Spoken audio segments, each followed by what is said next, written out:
Convido os irmãos a abrirem a palavra do Senhor em Romanos capítulo 8, a partir do verso 18.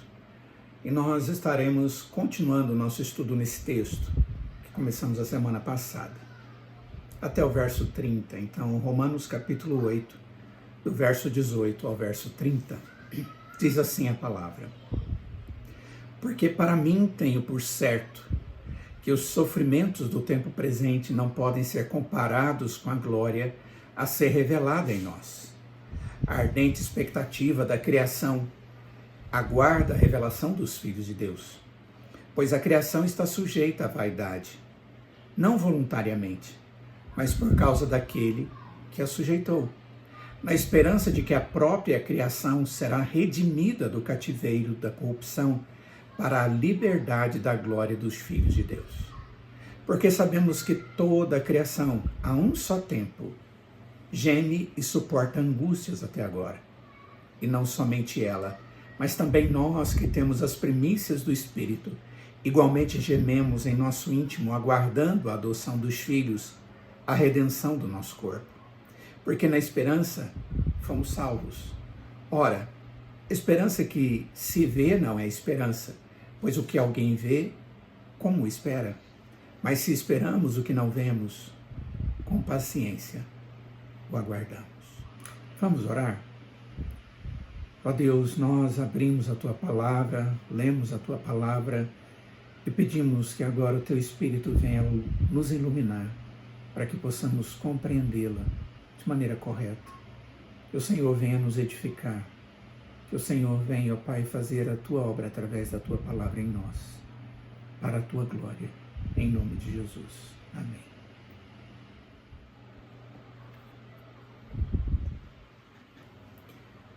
Queridos, esse texto da palavra de Deus é um texto extremamente significativo e ele vem na sequência daquilo que estudamos domingo próximo passado, quando o texto falava no verso de número 18 que os sofrimentos que nós vivemos hoje, por mais dolorosos que eles sejam, sofridos, angustiantes que eles sejam, o que Deus tem reservado para nós é muito maior, extremamente melhor. É algo que nos faz olhar para o sofrimento agora e poder passar por ele tranquilamente. E agora o que nós conseguimos ver a partir de então é que existe uma proposta do Senhor para a nossa vida, inclusive nos sofrimentos que nós passamos. Mas o grande alvo que o apóstolo Paulo tem nesse texto não é necessariamente o nosso sofrimento, mas sim a salvação que Deus tem reservado a nós em Cristo Jesus. É como se alguém estivesse segurando os nossos rostos e tentando trazer ele de novo para onde os olhos têm que ficar olhando.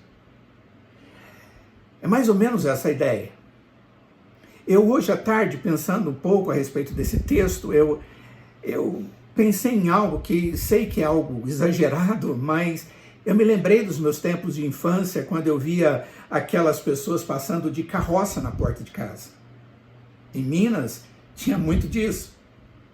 E muitos de vocês sabem do que eu estou falando. E aquelas vendas que vêm na lateral do cavalo, para que ele olhe só para aquele lugar que o seu orientador está fazendo com que ele veja. E ele ande em direção certa.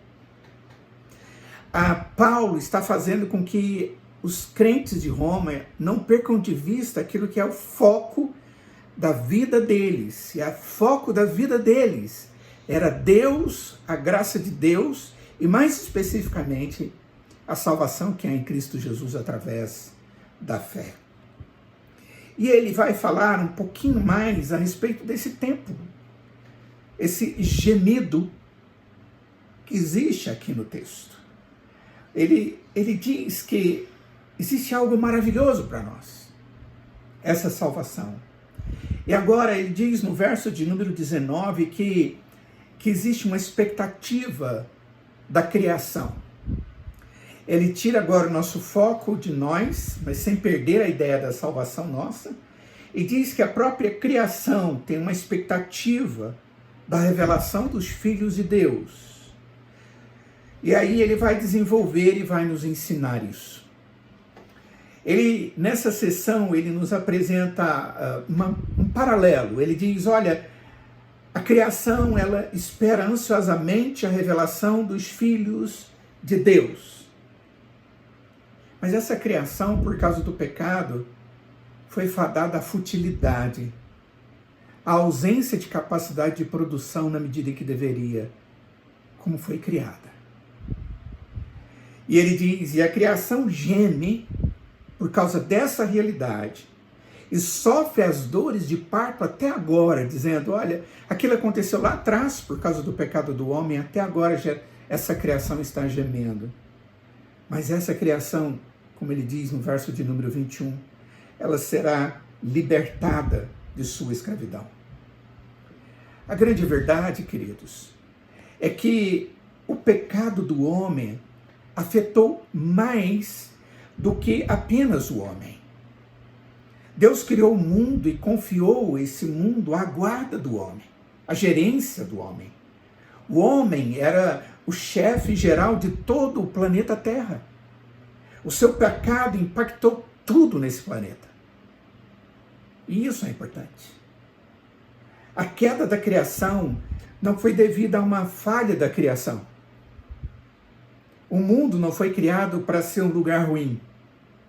Pelo contrário, as Sagradas Escrituras diz que quando Deus criava as coisas, a terra e o mundo onde nós vivemos, esse planeta, Deus dizia que tudo era bom, muito bom.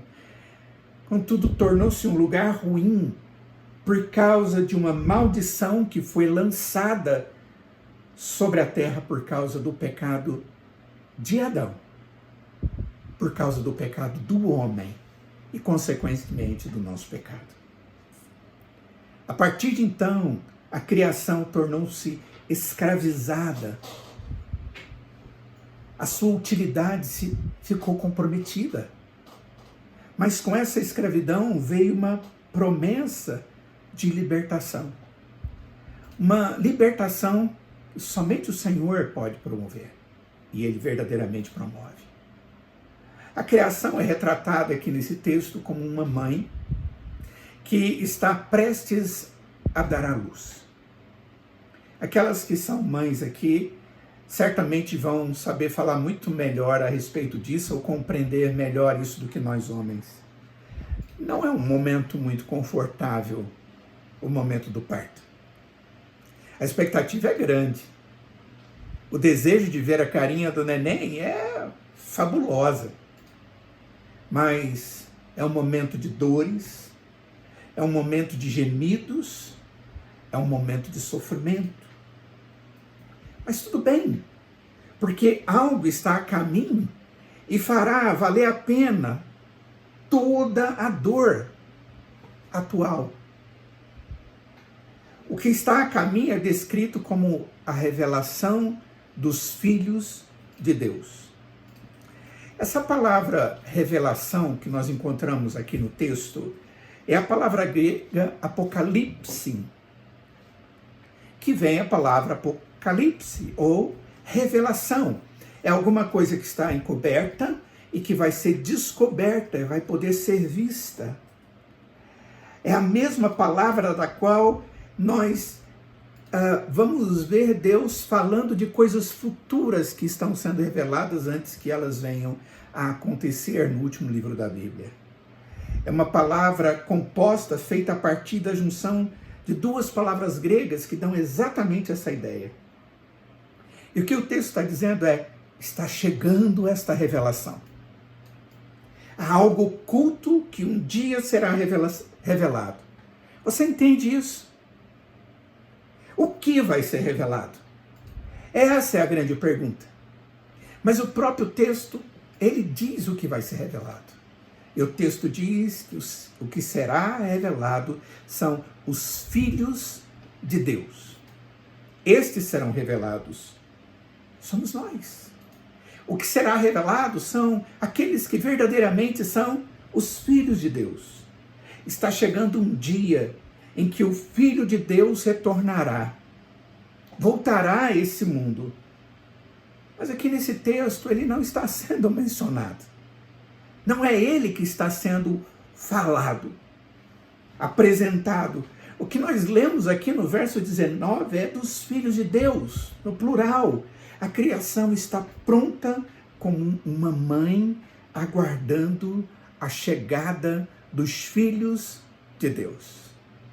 E é exatamente por isso que nós vamos ter novo céu e nova terra, porque ela vai receber pessoas transformadas, os filhos de Deus, experimentando a plenitude da graça de Deus, que os restaurará para viver nesse lugar.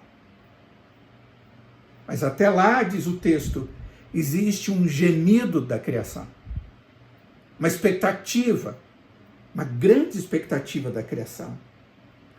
E o gemido da criação não é um gemido por algo, por alguma coisa, só é algo universal.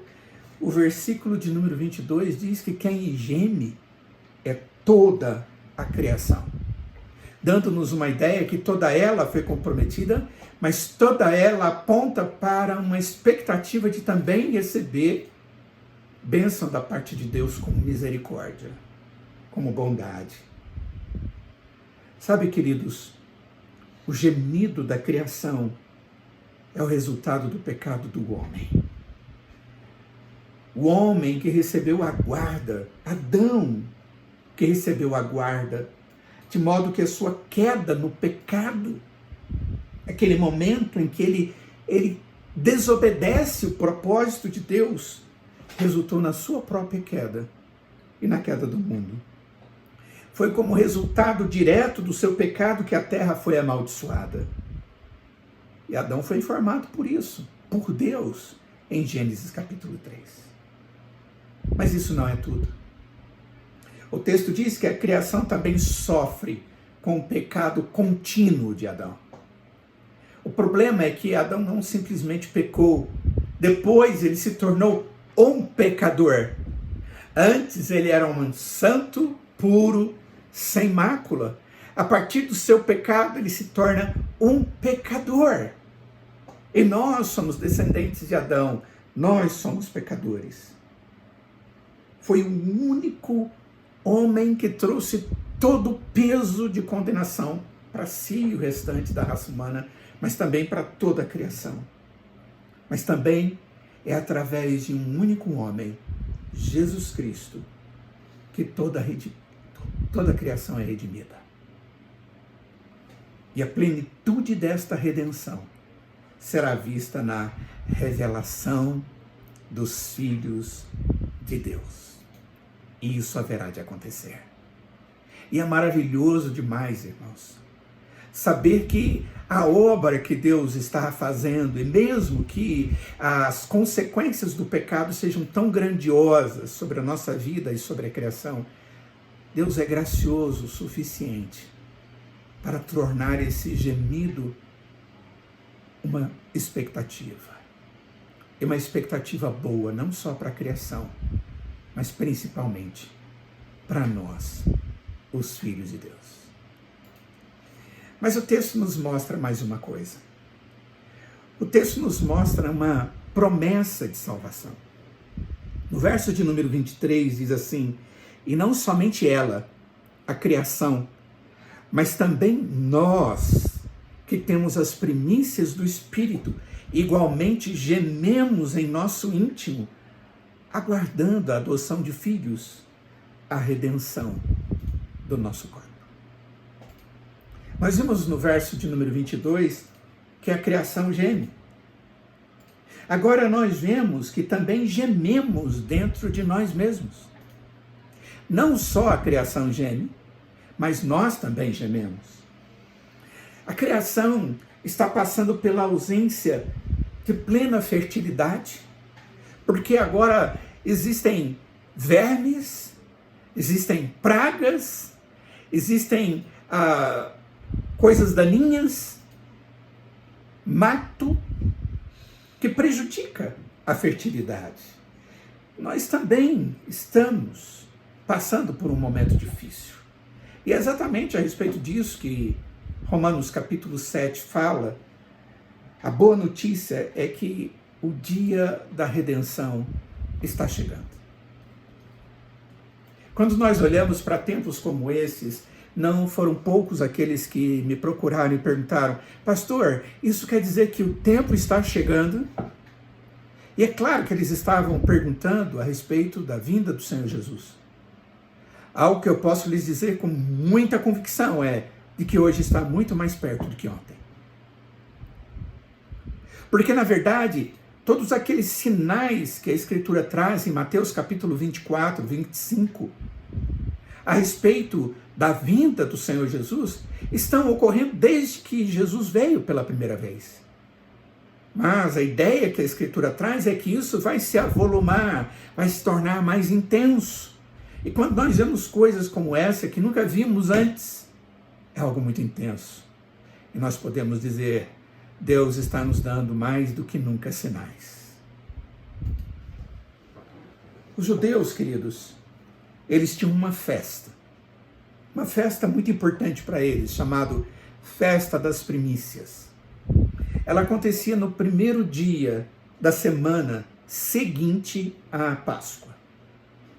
Era um momento feliz, um tempo de promessa, um tempo de aguardar e de dizer para Deus que estava aguardando. Nesse dia, um maço de grãos frescos seria levado para o templo e o sacerdote segurava esse maço de grãos na porta aberta do templo, acenando de um lado para o outro, diante da presença do Senhor. Isso era feito como uma promessa e, ao mesmo tempo, uma expectativa do cumprimento das promessas de Deus de que uma colheita farta, futura e breve estava diante deles. Se eles haveriam de ter fartura e colheita com fartura, é porque Deus haveria de dar-lhes. Isso era feito com expectativa. O restante dos grãos ainda não estava diante deles. Não havia sido colhido. Era muito cedo para isso. E assim, esse maço das primícias era a promessa de uma colheita de milhares e milhares de feixes de grãos que estavam por vir. Os judeus tiveram essa festa. E não é por acaso, queridos, que a ressurreição de Jesus ocorreu no mesmo dia em que os judeus observavam a festa das primícias. Enquanto eles estavam balançando um maço de grãos na frente do templo, estava sendo sussurrado por parte de toda a cidade que havia uma tumba vazia e que aquele que estava morto e enterrado havia ressuscitado. A ressurreição de um que traria a expectativa e certeza da ressurreição de muitos. Essa é a promessa de que um dia ressuscitaremos dentre os mortos. Paulo fala sobre isso, argumenta de maneira bastante consistente quando escreve a sua primeira carta aos Coríntios, no capítulo 15. Mas não é necessariamente desta forma que Paulo está argumentando aqui. Paulo nos diz que nós temos agora um princípio de primícias. Nós temos o Espírito Santo. E ele está se referindo ao Espírito. E essa é a primeira parte do que um dia virá em plenitude. Se temos as primícias, se aquele que creu recebeu de Deus o Espírito, é porque ainda há de vir muitas coisas boas pela frente. Nós temos o Espírito de Cristo, louvado seja Deus. E um dia nós compartilharemos todo o caráter de Cristo. E a plenitude de tudo aquilo que Deus tem reservado para nós. Um novo céu e uma nova terra, preparada para os filhos de Deus. Se isso não te empolga, a mim empolga. Isso traz a mim um frescor na alma, uma esperança diante da desesperança. Qual é a minha esperança? A minha esperança e a sua tem que ser a salvação. Olha só o que Paulo diz no verso de número 24. Porque na esperança fomos salvos. Ora, esperança que se vê não é esperança, pois o que alguém vê, como espera? Mas se esperamos o que não vemos, com paciência o aguardamos.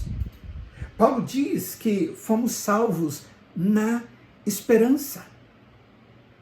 O que é esperança? Essa é uma boa pergunta que nós precisamos responder.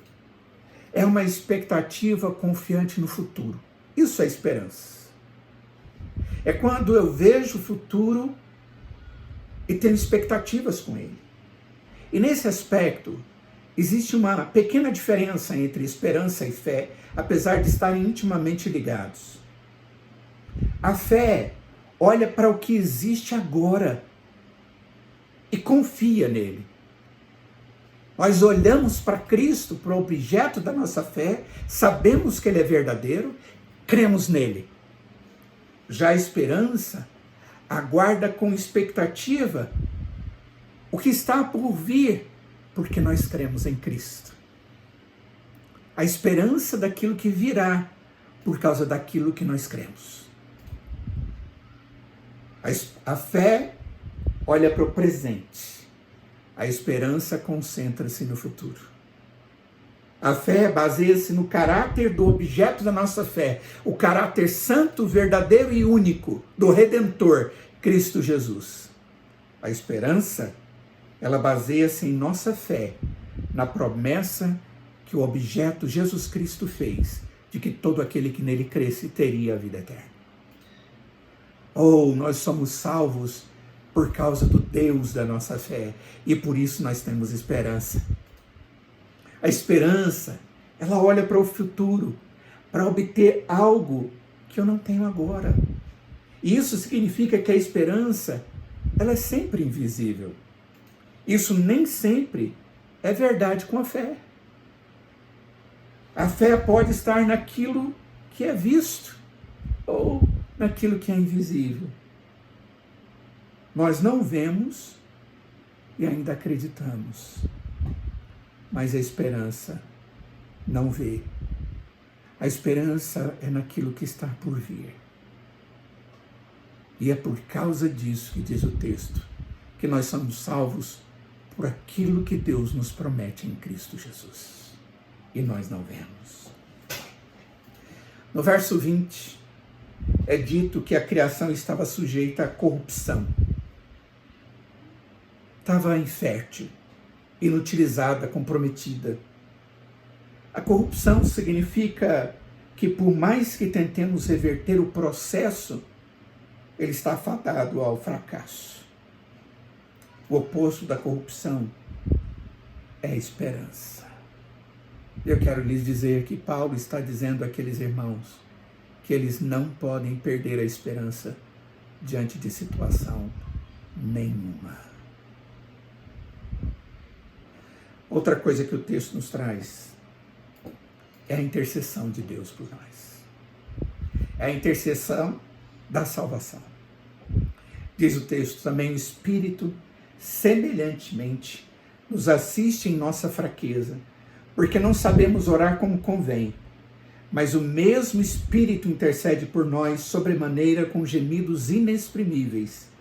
E aquele que sonda os corações sabe qual é a mente do Espírito, porque segundo a vontade de Deus é que ele intercede pelos santos.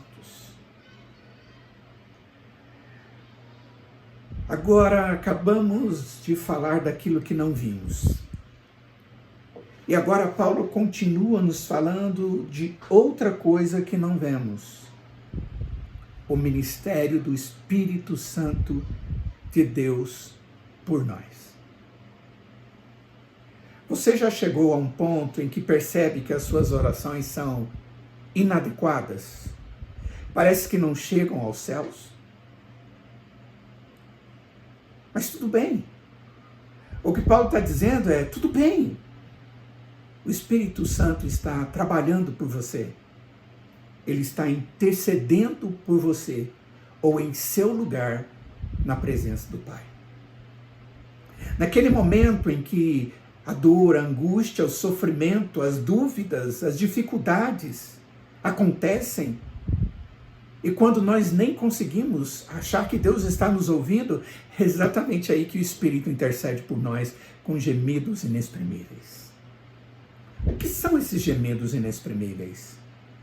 Gemidos profundos demais para as palavras.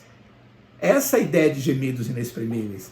São coisas tão internas que eu não sei nem falar o que está acontecendo aqui dentro de mim. Eu estou gemendo, mas não sei falar da angústia do meu coração, da minha alma. E ele está dizendo que o Espírito é aquele que intercede por nós, expressando de uma forma tão profunda. Eu não sei falar muito a respeito disso. E mesmo que eu soubesse, não poderia contar, porque eles são muito profundos para palavras. É isso que o texto está dizendo. Essa passagem é frequentemente interpretada como se fosse a experiência dos carismáticos, que comumente falam que isso aqui tem a ver com línguas. E certamente não é. Eu não tenho tanta certeza de que seja esse o caso. Paulo não está falando no contexto dessa passagem sobre adoração ou louvor, mas sobre sofrimento e gemidos. Essa passagem não diz nada sobre uma linguagem de oração celestial, mas descreve o Espírito falando em nosso nome, em nosso lugar. Ele ora em vez de nós orarmos. Ele intercede por nós. E o texto diz que ele faz isso porque ele conhece a mente de Deus. E quando ele conhece a mente do Pai, ele conhece a linguagem do Pai, ele pode transmitir ao Pai aquilo que nós não damos conta de transmitir no tempo do sofrimento. No verso de número 22, o texto diz que a criação geme. No verso 23, nós vimos que nós gememos dentro de nós mesmos. E agora no verso de número 26, é o Espírito que geme. Há muitos gemidos nesse capítulo. Há muitos gemidos. A pergunta é, isso é ruim? Gemidos é algo ruim? Não é bom gemer. Creio que não é bom gemer. Principalmente se isso tem a ver com sofrimento. Só será bom se produzir em você uma fome de retidão. Te levar a Deus ou te levar a uma mudança de comportamento à luz do pecado que você vivenciava. Gemer é bom se refletir um desejo pelas coisas invisíveis de Deus. E gemer é bom porque o Espírito de Deus geme por mim e por você. E não há uma lacuna aqui, um ruído de comunicação entre o Pai e o Espírito. Então, nesse aspecto, o gemido tem um lado positivo. Qual é o objetivo da nossa salvação? Olhem só o verso de número 28. Caminhando para o fim. Sabendo que todas as coisas cooperam para o bem daqueles que amam a Deus, daqueles que são chamados segundo o seu propósito. A razão pela qual podemos saber que gemer é bom é porque Deus faz com que todas as coisas cooperem para o bem daqueles que Ele ama. Todas elas trabalham juntas para o nosso bem. Deus é o orquestrador, Ele é o maestro e controlador de tudo o que acontece nesse mundo. Não existe nada que esteja fora do seu alcance. E Ele é completamente capaz de fazer com que todos trabalhem juntos da maneira em que ele projetou. Observe que Paulo não diz que todas as coisas são boas. Paulo não disse isso. Ele não está negando, Paulo não está negando a presença do pecado. Ele não está fingindo que coisas ruins não acontecem. Paulo não está dizendo isso. Mas Deus também não está fingindo que coisas ruins não acontecem.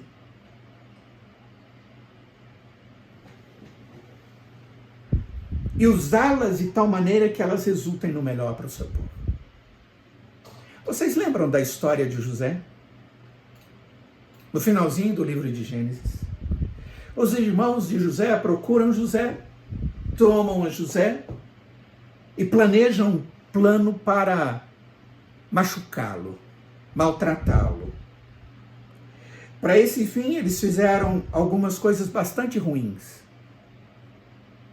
Eles jogaram ele numa cova e depois o vendeu como escravo para os egípcios. Depois inventaram uma história de sua morte e disseram ao seu pai. E nós poderíamos dizer, e é verdade, isso tudo foi coisa ruim. As coisas que essas pessoas fizeram eram coisas ruins, não fizeram coisas boas. Fizeram maldade com seu irmão. Mas sabemos o resto da história. O Senhor tirou José de uma prisão para se tornar o segundo homem mais importante do Egito, mais poderoso em todo o Egito. E anos depois, José ficou diante dos seus irmãos e disse as seguintes palavras. Capítulo 50, verso 20 de Gênesis. Vós, na verdade, intentastes o mal contra mim. Porém, Deus o tornou em bem, para fazer como vedes agora, que se conserve muita gente em vida. Se não fosse por José sendo vendido, muitos anos antes, os filhos de Jacó, seus irmãos, teriam morrido de fome naquele tempo, pois a fome varria aquela parte do mundo. Se José não tivesse sido vendido para o Egito, não haveria filhos de Israel. Se José não tivesse sofrido, não haveria Messias que veio da linhagem dele. Se ele não tivesse experimentado o mal de seus irmãos, você ainda estaria em seus pecados e eu também. Nem todas as coisas são boas. Deus nunca disse, agradeça por todas as coisas. Você não vai encontrar isso na Escritura. Deus diz, dê graças em todas as coisas. Agradeça a Deus por todas as coisas. Não é agradecer as coisas ou dizer, que bom eu estou com a doença. Ou que bom eu vou morrer. Ou que bom. Isso tem um nome muito ruim. 1 Tessalonicenses capítulo 5, verso 18, não ensina o masoquismo, que é gostar de sofrer, de sofrimento. O que Deus mandou que fizéssemos é dar graças a Ele, porque Ele continua sendo Deus sábio, apesar de eu não entender todos os sofrimentos e todas as coisas que estão acontecendo. E eu e você não entendemos as coisas. Nem todas as coisas são boas. Tragédia é real. Jesus Cristo chorou em um funeral. Ele gritou de agonia na cruz. Você enfrentará problemas reais nessa vida. E esse versículo não minimizará esta realidade. E jamais houve esse interesse da parte do servo de Deus ao escrever essas palavras. Mas sabemos o resto. No entanto, existe outra realidade. Deus está trabalhando a nosso favor. Ele trabalha nas coisas boas e nas coisas ruins. E o resultado da sua obra é sempre a melhor. É muito boa. A quem esse versículo se aplica? Para quem Deus faz com que todas as coisas trabalhem juntas para o seu bem. Como diz o texto. A pergunta é: quem são estes? O texto diz: para aqueles que amam a Deus. E o texto diz: para aqueles que são chamados de acordo com o seu propósito. Não são dois grupos de pessoas aqui separados. É o mesmo grupo. Aqueles que amam a Deus são os mesmos que são chamados de acordo com o propósito de Deus. Você já se perguntou se foi chamado de acordo com o propósito de Deus? Será que Deus me chamou segundo o propósito dele? Você já se perguntou se você é um dos escolhidos de Deus? Aqui está uma boa resposta a essa pergunta. É determinado se você ama ou não ama Deus. Se pela graça de Deus você ama o Senhor, estas coisas se cumprem na sua vida. Todas as coisas cooperam para o bem daqueles que amam a Deus. Se você conhece ao Senhor Jesus, foi porque Ele abriu seus olhos da alma para que você o conhecesse. Para que você visse nele a salvação, a esperança do perdão dos seus pecados. E se isso ocorre, agora Deus lhe dá a bênção de você ser amado por Ele e você amá-lo como seu Salvador. E diz o texto: todas as coisas cooperam para o seu bem. Mesmo aquelas que não são boas, cooperam para o bem que Deus tem reservado para a sua vida. E o maior deles é a vida eterna.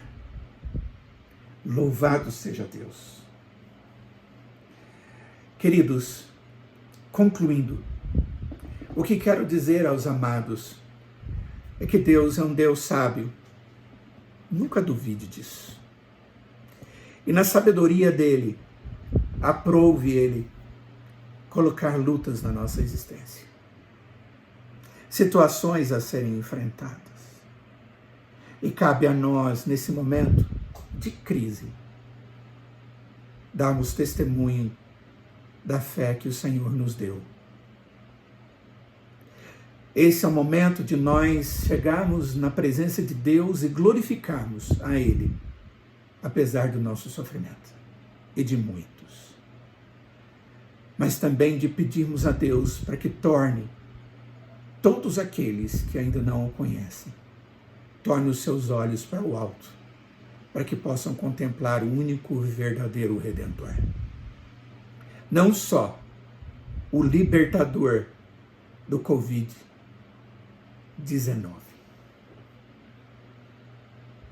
mas o libertador dos seus próprios pecados e de toda a esperança ruim. Porque quando cremos em Deus, a nossa esperança é muito maior do que esse mundo aqui e tem a ver com a vida eterna na comunhão com o Senhor. Tenham paz no coração. Tranquilize-se na bondade de Deus e glorifique ao Senhor. Vamos orar. Ó Deus, nós sabemos que muitas pessoas, Pai, estão vivendo momentos difíceis, momentos de angústia por causa da doença. Muitos têm vivido momentos de medo sem estarem doentes. Muitos têm vivido, ó Pai, sem esperança alguma da eternidade. E eu quero pedir junto com os amados, Senhor, que o Senhor tenha misericórdia e que o Senhor nesse tempo demonstre a sua graça, o teu favor, a tua bondade e que o Senhor traga, Pai, vida àqueles que estão no meio da morte. Que o Senhor dê à igreja, Pai, sabedoria para viver nesses momentos como aquela que tem a tranquilidade da presença do Teu Espírito com ela. Fortalece a nós, ó Pai, na fé. Tenha misericórdia de nós. Quero pedir, Senhor, que o Senhor esteja fortalecendo a Igreja Presbiteriana Vida. Nós desejamos, ó Pai, ser instrumentos vivos diante do Senhor. Por isso nos use, nos enriqueça com a Tua graça e fortaleça a nossa fé. Nós te pedimos por isso, Pai, em nome de Jesus, e imploramos que a graça do Senhor Jesus, que o amor de Deus o Pai, que a comunhão e as santas consolações do Espírito Santo de Deus esteja sobre cada um de nós hoje e para todos sempre. Amém. Deus abençoe a todos, queridos. E como foi precioso ter esse tempo de culto com os irmãos.